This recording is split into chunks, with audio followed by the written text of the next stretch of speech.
paano na kung nakalimutan natin ang password natin sa Facebook? Di ba pinipindot natin to, forgot password? Paano na yung Gmail natin na nakalink dito sa Facebook natin, nakalimutan na natin as hindi na natin alam. Tapos yung phone number na nakalink din dito sa Facebook natin, nawala na. Paano na yan? Hindi mo rin naman magagamit yung two factors authentication mo dahil nga wala nga Gmail at phone number. Paano na yan? Okay guys, bago pa tayo dumating sa ganyan sitwasyon, meron pang paraan para ma-open natin ang Facebook natin. Okay guys, ang gagawin na natin is pumunta tayo na settings and privacy and click natin ang settings. At dito naman guys, Meta Account Center. At dito naman guys, click natin ang password and security. Then click natin ang two-factor authentication. Then click natin ulit yung ating profile sa Facebook.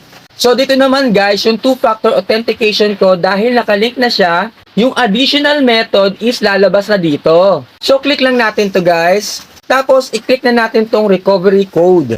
So guys, eto na recovery code. You can use each recovery code one time. So pwede nyo itong screenshot pero much better na isulat nyo na lang to sa notebook para mas secure. Okay guys, wag nyo po kung kakalimutan sa Facebook. Nathan J po, suportahan nyo din po ako. At syempre, kung nagustuhan mo ang video na to, wag mo akong kalimutan at i-follow mo na rin ako. Salamat!